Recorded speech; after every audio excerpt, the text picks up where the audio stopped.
Hi guys, in today's video I'm going to be going over liberalism, the first political ideology that you learn about for AQA Politics A-Level Paper 3.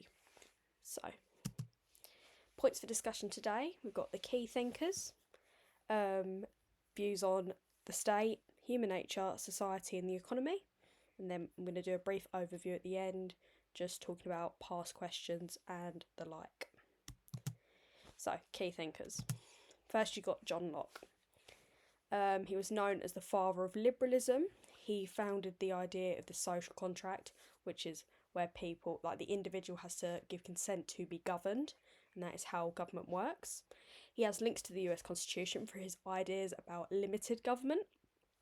I've got a little quote from him there: where laws do not exist, man has no freedom. And when you're talking about him, you'd often refer to classic liberalism, as he's the earliest liberal thinker, at least on the spec. Then you've got Mary Wollstonecraft. She lived from 1759 to 1797.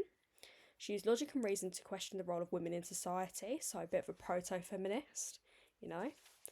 She wrote A Vindication of the Rights of Women in response to Thomas Paine's text, A Vindication of the Rights of Man, and she advocates for equal treatment as rational human beings in society, so more gender equality, but still a liberal thinker.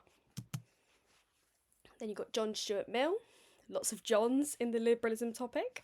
He lived from 1806 to 1873, came up with the harm principle, knowing you're free to do whatever you want as long as it doesn't harm someone else and you don't limit someone else's freedoms through doing whatever you want to do. Believed in not implementing personal truths unless they are known to be fact, and any truth should be available to be debated upon. And he was pro-utilitarianism. Say that 5 times fast. Betty Friedan lived from 1921 to 2006. She's considered the mother of women's liberation, and she wrote a book called The Feminine Mystique, which was basically discussing the tired nature of women in domestic roles. Believed in limited government, the same as John Locke. Focused on women again, same as Mary Wollstonecraft.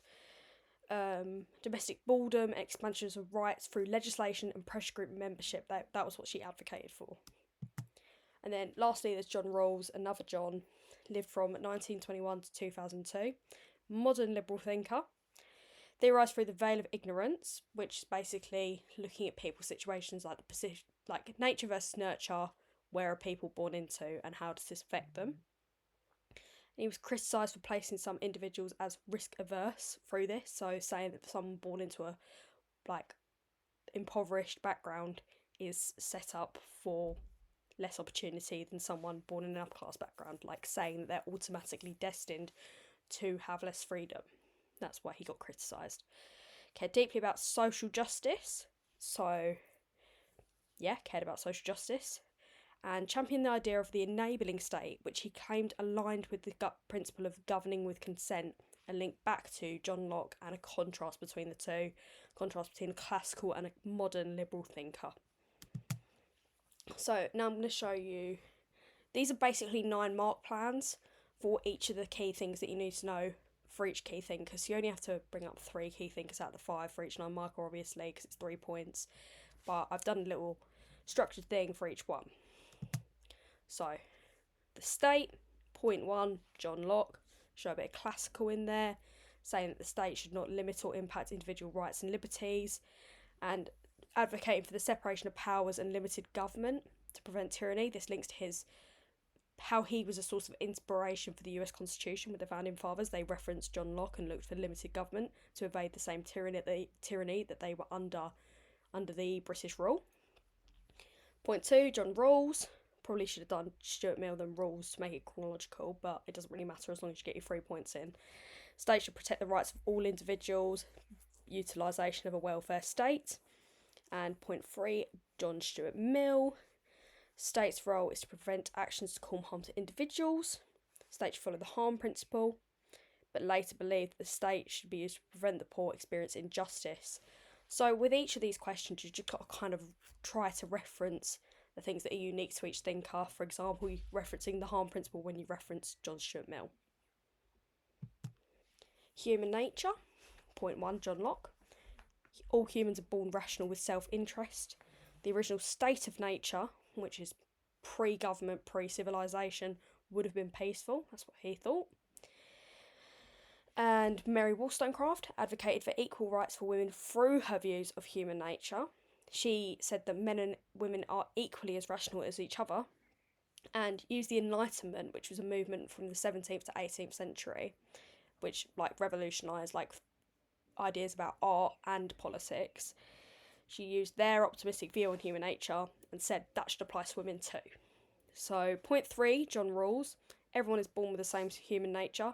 Everyone is therefore entitled to the same basic human rights and liberties, and refer to the veil of ignorance. This is what I mean when I'm saying call back to the things that are unique to each thinker. Say about Rawls's theory of the veil of ignorance with the human nature question. Society. John Stuart Mill. Society should have free speech. Friedan says society is patriarchal because of this, it should be led by a state. Believes that society, we need to be led in order for us to be equal. And then Wollstonecraft believes that men and women should be treated equally and have equal opportunities, and women should fight oppression and say, she said that women were slaves in a political and civil sense, so they need to fight for their freedom. The economy. So John Locke said that everyone had a right to private property, preservation of their property in his own words. Point 2, Wollstonecraft believes that men and women should be able to work together and have equal economic impacts and outcomes. So that's equality of outcome over equality of opportunity.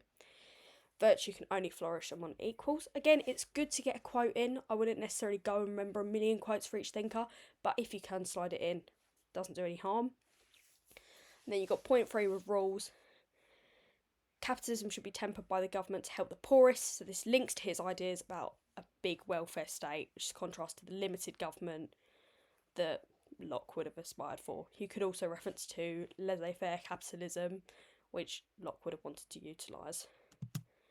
So an overview of all of this. Here I've got a grid, sorry if it's a bit complicated, of all of the past questions that are available.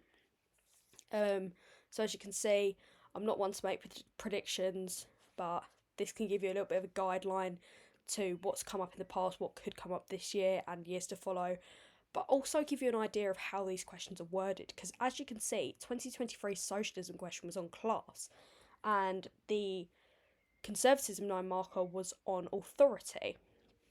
So this is worded a bit differently to the classic 4 things: state, human nature, society, and the economy that you should know about.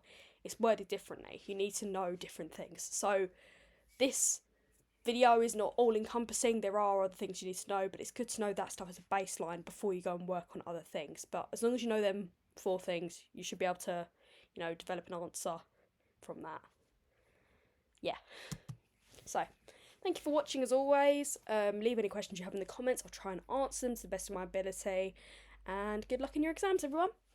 Bye!